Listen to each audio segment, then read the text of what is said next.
पढ़ने में। अब हमारा भाई ऐसा बैठ गया था कि वो स्टर्न होके वहीं पे खड़ा। तो बात में अपने एक फीमेल फ्रेंड को मैंने बता दिया, इसने पूरे स्कूल में हल्ला कर दिया। वैसे 3 अफसर होने लगे थे कुछ ज्यादा ही भाई। तो वेलकम तुम लोगों की आज हम सुना जा रहे हैं तुम लोगों को डार्क स्टोरीज। तो डार्क स्टोरीज कुछ ऐसे रहने वाले हैं जैसे नारुतो की गांड। एक सेकेंड, मेरी बेइज्जती यहाँ पे क्यों हो रही है? अरे नारुतो भाई, मैं तेरी नहीं बोरुतो की कह रहा था। एक सेकंड, बोरुतो तो मेरा ही बेटा है ना, लेकिन वो गलती भी तो है ना।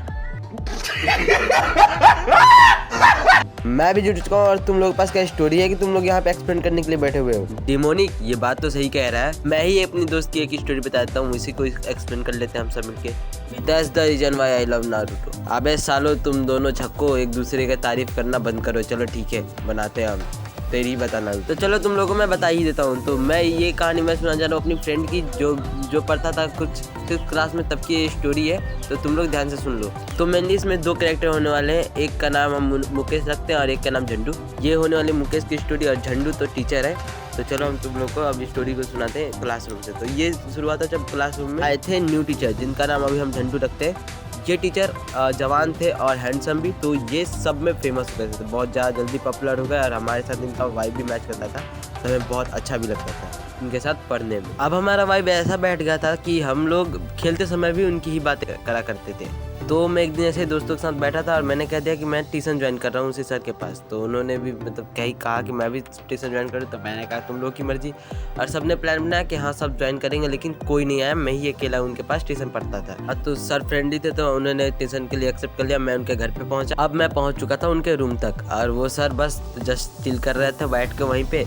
तो मैं पढ़ना स्टार्ट किया। उसके बाद उन्होंने मुझे कुछ होमवर्क दिए और खुद मतलब मोबाइल में वो कुछ किसी से बात करने लगे। तो मैंने ऐसे मजाक में पूछा, सर किससे, अपने गर्लफ्रेंड से बात कर रहे हो क्या? तो वो स्टर्न होके वहीं पे खड़े होकर मेरी तरफ देखने लगे, घूरने लगे। मुझे लगा ये मेरे साथ क्या करेगा ये आदमी। मैं डर गया था, लेकिन उन्होंने मुझसे कहा हाँ, क्योंकि मैंने पहले ही बताया था वो फ्रेंडली हो गए थे हमारे साथ और जवान भी थे, तो उनके साथ हम भी फ्रेंडली थे, इसलिए उन्होंने फ्रेंडली वे में मुझे बता दिया कि हाँ मैं वो गर्लफ्रेंड से बात कर रहा हूँ। अब ये मेरा डेली का रूटीन हो चुका था। मैं सुबह उठता था, अपने स्कूल जाता था, स्कूल के बाद मैं ट्यूशन चला जाता था सर के घर पे, सर से कोचिंग लेने के लिए। तो मैं वो हरदम वैसे मुझे होमवर्क दे देते थे और वापस से वो अपने मोबाइल में लग जाते थे, तो वो हरदम वैसे बात करते रहते थे। तो वैसे ही एक बार मैंने बातों में अपने एक फीमेल फ्रेंड को मैंने बता दिया वो सर के बारे में कि वो हमारे स्कूल के एक फीमेल टीचर से बात करते हैं। और मुझे लगा ये किसी को नहीं बताएगी, लेकिन ये निकली दुनिया की सबसे बड़ी चुगलखोर।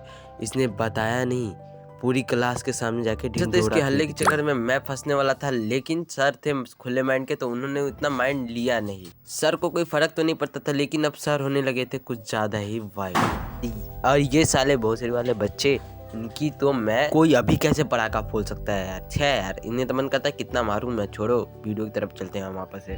अब तुम सोचो ये भंड जैसा दिखने वाला टीचर क्या मांग रहा होगा मैम से, और इसने मांगा ये जो मैं तुम लोग के स्क्रीन के सामने लिख देता हूँ। वो भी साला ये मांग रहा था वीडियो कॉल में, और मैं इसके सामने बैठ के पढ़ रहा था। उसके बाद इसने जो हरकत की, मैं इसके सामने पढ़ रहा था तो मैंने पूछा सर आप क्या देख रहे हो? तो इसने किया फोन को उल्टा।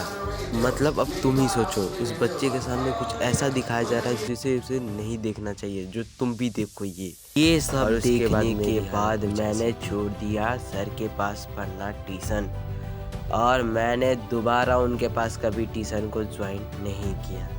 अगर तुम लोग आगे की स्टोरी जानना चाहते हो तो कर लो चैनल को सब्सक्राइब। बाय।